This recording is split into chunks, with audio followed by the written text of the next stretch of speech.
여러분 안녕하세요, 신PD입니다. 한동훈 후보자와 한동훈 후보자의 가족에 대한 폭로성 기사가 계속 나오고 있습니다. 한겨레에서 일면 톱으로 실었던 기사는 한동훈 후보자의 딸이 봉사활동을 했는데 엄마 찬스를 빌려서 엄마의 지인이 임원으로 있는 회사에서 50개의 중고 노트북을 자신의 이름으로 기부를 했다라고 하는 의혹이에요. 한동훈 후보자의 딸은 영어 과외를 하는데 원격으로 해야 되는 상황이니까 코로나 때문에 노트북이 다량으로 필요한데 그 노트북이 해당 시설에 없어서 여러 기업들의 홈페이지에다가 글을 올린 거죠. 혹시 남는 노트북 있으면 기부 좀 해주실 수 있나요? 어떤 한 기업이 이를 보고 기업이 어떤 기부를 할 때는 어떤 심사 기준이 있지 않습니까? 그 심사 기준에 맞춰서 심사를 거친 다음에 그 기업의 이름으로 노트북을 해당 복지관이 됐든 해당 고아원이 됐든 그곳에 기부를 했다는 거죠. 한동훈 후보자의 딸이 이 기업의 기부라고 하는 행위를 이끌어낸 시발점은 될 수 있어도 기부의 주체는 될 수 없는 거죠. 왜냐하면 기부의 이름이 그 기업의 이름으로 되어 있으니까요. 그리고 한동훈 후보자의 딸이 국제고등학교에 진학해 있는 상태고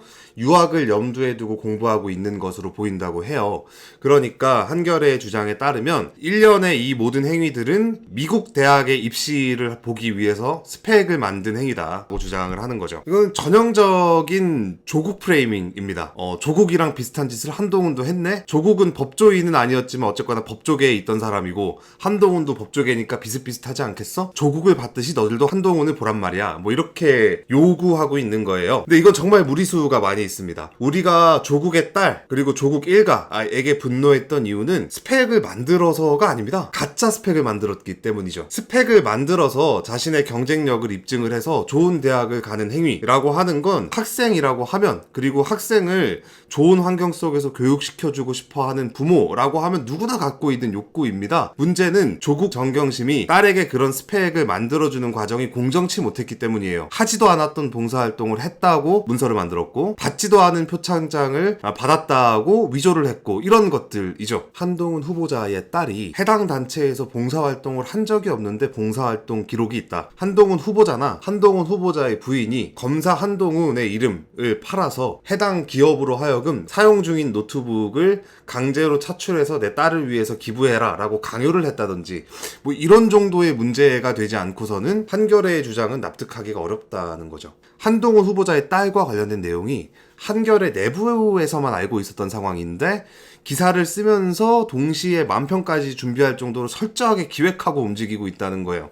한겨레에서 일하는 기자들은 지금 이거면은 한동훈을 떨어뜨릴 수 있어 뭐 이렇게 생각해서 핵심의 한방이다 이렇게 준비를 했을런지는 모르겠지만 제가 봤을 때는 이거는 한동훈 대통령 만들기 프로젝트가 아닌 이상은 설명이 안 됩니다. 정말 바보짓을 하고 있는 거예요. 더 웃긴 거는 한동훈 후보자의 딸은 고등학교 2학년입니다. 고등학교 2학년이기 때문에 한겨레가 주장하는 그런 그 가짜 스펙 내지는 허위 스펙 등이 전부 사실이라고 가정할지라도 그 스펙은 사용된 적이 없는 거죠. 왜냐하면 아직 대학교 입시 과정을 밟은 적이 없는 사람이기 때문이에요. 그러니까 아직 벌어지지 않은 일에 대해서 책임을 지라고 요구하고 있는 거죠. 이게 어떻게 보면 절박해 보인다 싶을 정도인데요. 이유는 뭘까요? 한동훈이 두렵기 때문입니다. 민주당 정치인들과 청와대에 있었던 문재인 정부의 핵심 관계자들은 지금 살았다라고 안도를 하고 있을런지는 모르겠지만 지금 통과된 검수완박법에는 치명적인 맹점이 있어요. 결국 수사 행위는 어디선가 누군가에 의해서 일어난다는 거예요. 수사권이 경찰로 일단 이관이 됐다가 한국형 FBI라고 자랑하고 있는 중수청이라는 신설 기관으로 수사권이 다 넘어갔다고 가정해보죠.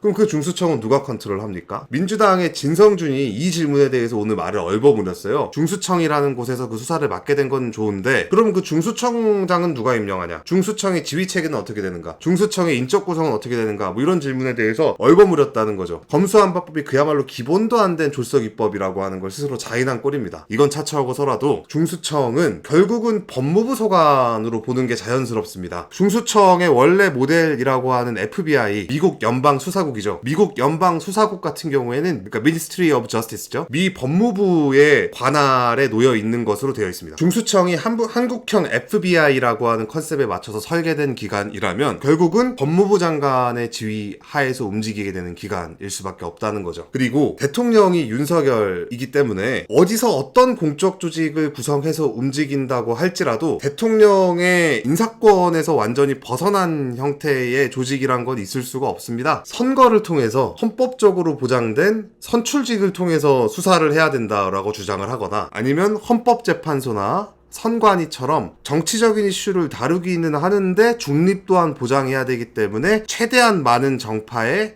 각 세력의 입장을 대변한다라고 하는 컨셉에서 야당에서 3명, 대통령이 3명, 여당에서 3명 이런 식으로 추천을 한다. 위원회식으로 중수청을 구성을 해야 된다라고 주장을 해야 되는 상황이에요. 그런데 이게 기본적으로 수사기관 아닙니까?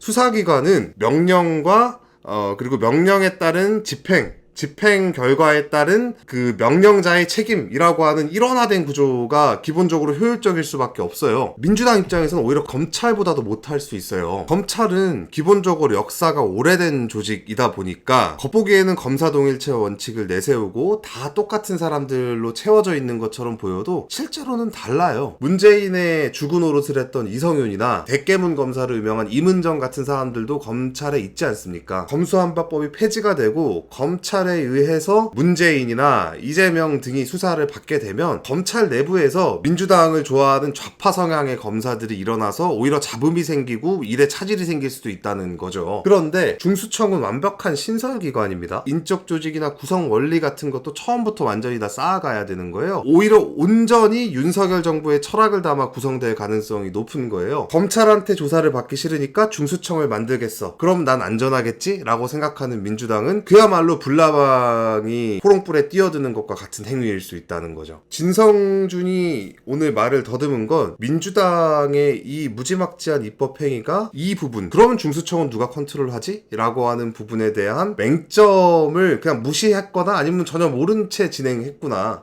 이렇게 보인다는 거죠. 좌파들이 한동훈에 미친듯이 집착하는 이유도 여기에 있습니다. 민주당이 열심히 고생해서 만든 게 한동훈에게 결국 칼 하나 더 쥐어주는 거에 불과하다고 하면, 그리고 그렇게 될 가능성을 민주당이 인식했다고 하면 한동훈을 낙마시키는데 아마 모든 걸 걸 겁니다. 한덕수 총리에 대한 인준 또한 거부할 것처럼 보이고 있는 것도 국무총리가 가지고 있는 국무위원 임명 제청권을 한덕수 선에서부터 서서히 정리함으로써 한동훈을 압박해 가겠다라고 하는 전술인 거죠. 모든 수단과 방법을 강구해서라도 한동훈만은 떨어뜨려야 돼 라고 하는 한동훈 올인 전략밖에는 남지 않았다는 겁니다. 이에 대응하는 윤석열 정부, 인수위, 그리고 국민의힘의 대응 전략은 간단합니다. 어떻게든 한동훈만 임명하면 된다. 오늘 보내드린 정론 주니어 여기까지입니다. 감사합니다.